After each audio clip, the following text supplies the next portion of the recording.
My aunt thought consequences didn't apply to her, until they did. I'm 28 and my aunt, let's call her Sam, has always been the kind of person who can go from calm to full-blown meltdown over the smallest thing.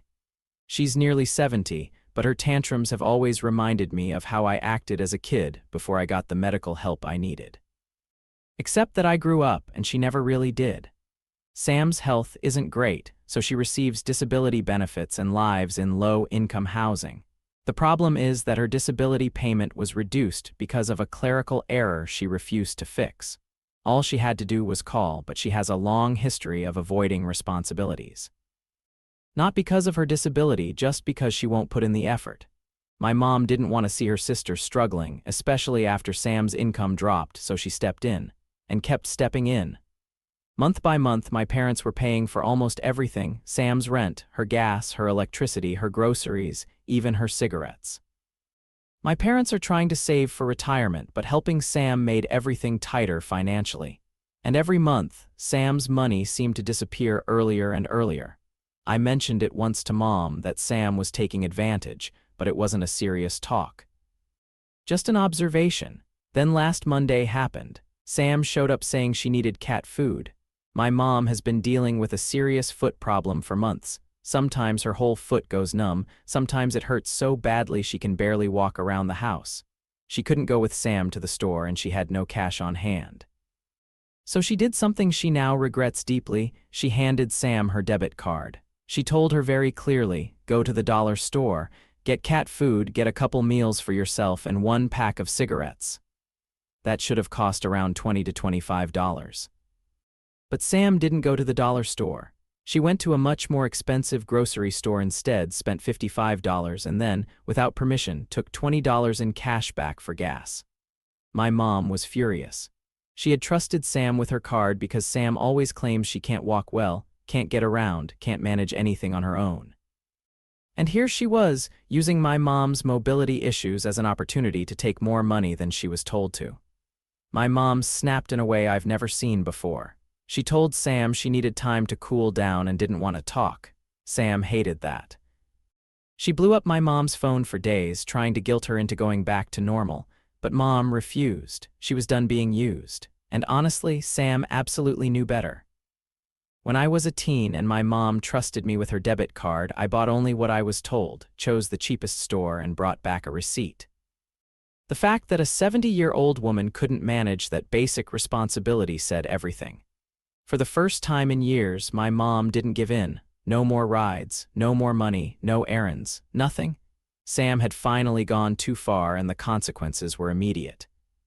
Sam, of course, threw one of her legendary tantrums. She can't stand being ignored or held accountable. She bit the hand that fed her, and this time she drew blood. As for her cat, don't worry, Sam has always been gentle with her pets even when she wasn't gentle with the people around her. She raised the cat from a stray kitten she found, and my parents and I already have a plan for her. When Sam eventually ends up in a care home, which my parents have been trying to make happen for months, the cat will go to my parents. If that somehow doesn't work out, I'm the backup. That little cat will always be safe. For anyone wondering how Sam behaves as a person, this incident wasn't a surprise. It was just the final straw. She has a long history of causing chaos. She once ruined my 21st birthday by making hurtful jokes until I left my own party. One Easter, when I called out someone for an inappropriate joke, she erupted in a restaurant about me being too sensitive. Another Easter, she screamed insults at my boss, who was just picking something up for a moment, and then screamed at my partner the first time she ever met them. There was even a moment where she grabbed a heavy kitchen tool and held it up like she might throw it at me while yelling that I was making her act this way. When she lived with my grandfather, she never cleaned, left the house filthy for years, and spent huge amounts of his money on lottery tickets. She only moved out after he finally couldn't take it anymore. All of this is why my parents were trying so hard to get her into a proper care home. But Sam refuses every appointment and refuses every step that would actually help her. So when she misused my mom's debit card, it wasn't a small thing. It was the last thing. The moment that finally made my mom step back and say, enough. And for the first time in Sam's life, she had to face real consequences, alone. Update 1, 1 year later. It's been almost a year since everything happened with my Aunt Sam, and a lot has changed, mostly for the better. Not long after the debit card incident, my mom's foot problem finally got diagnosed. She had a clot that had been cutting off blood flow to her foot and part of her calf. Thankfully, the doctors caught it before it caused lasting damage. She's completely okay now, and at the moment, she's actually packing for her big move across the country with my stepdad when he retires in November. It's been her dream for years, and she's finally close to making it happen. As for Sam's cat, the one thing in her life she consistently cared for, she ended up going to the neighbor who originally found her as a kitten. It's a stable and loving home, and honestly, that was the best possible outcome. But the real story is what happened with Sam once my mom finally stepped back. After Sam took advantage of my mom's limited mobility and the trust she placed in her, my mom made a firm decision: no more money, no more errands, no more rides. Sam was going to handle her own life from that point onward. The only thing my mom allowed was the occasional box of food, usually extra items my fiancé and I didn't plan to use. And even that was rare. Sam didn't take the change well. She became more demanding than ever, using her declining health to try to pressure my mom back into the old routine. One example my mom gave me still makes my jaw drop. Sam called her in a panic, saying she couldn't get up from the toilet. She demanded my mom drive 45 minutes to help her. My mom hurried there only to find that a neighbor had already helped her by the time she arrived. That was when even my mom started to realize that Sam's emergencies were often ways to yank her around like a puppet. Eventually, Sam ended up in the hospital. I don't know who called the ambulance, my mom didn't say, but I do know what happened afterward. Sam called my mom from her hospital bed, asking her to bring some of her belongings from her apartment. My mom said okay, grabbed what Sam needed and dropped it off at the hospital reception desk. She didn't bring it to Sam personally. She didn't stay. She didn't engage. She just turned around and drove home.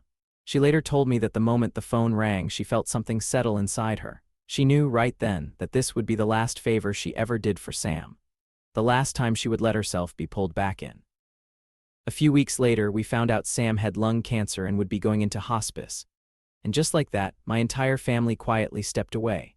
No drama, no arguing, no final showdown, just silence. My mom, my stepdad, my grandfather, even Sam's own brother, they were all done. As for me, I felt nothing. I had already cut all emotional ties years earlier.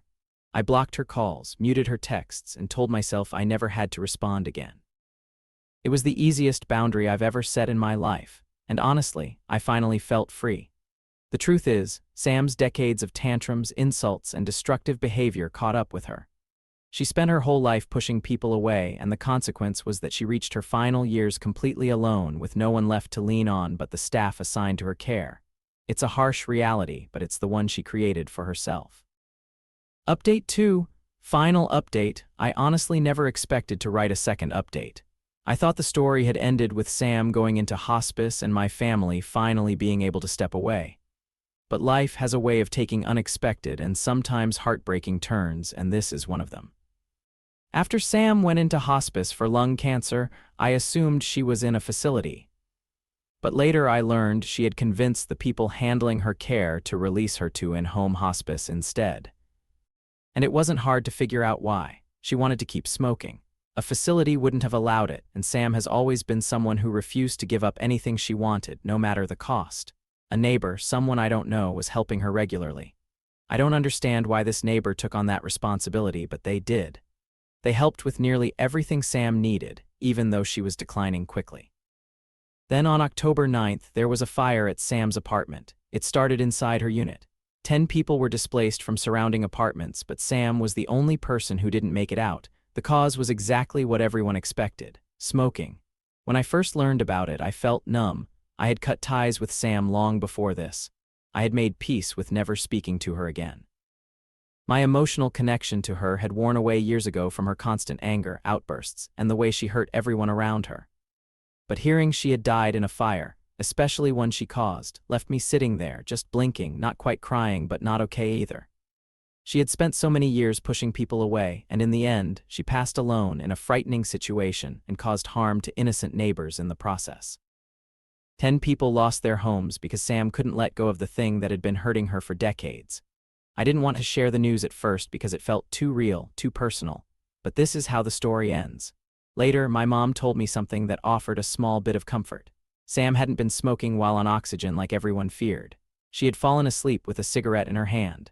The mattress began to smolder and the fire spread from there. She passed from smoke inhalation in her sleep. It wasn't the painful, terrifying end we all imagined when we first heard the word fire. She wasn't awake, she didn't suffer. And honestly, as strange as it sounds, I'm grateful for that. For all her faults, and they were many, I never wanted her to suffer. I only ever wanted her to leave me alone. Her cat had been safely rehomed shortly after she received her lung cancer diagnosis, long before the fire happened. The neighbors who weren't displaced are still caring for her. As for my mom, she handled the news calmly. She was packing for the move when she called to tell me. No tears, no shaking voice, just a tired sigh and the simple truth: my sister is gone.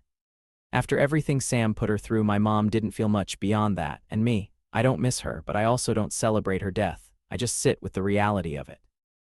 Sam's life was filled with consequences, some small, some huge, and in the end, the last consequence cost her everything. Goodbye, Sam, or rather Sue.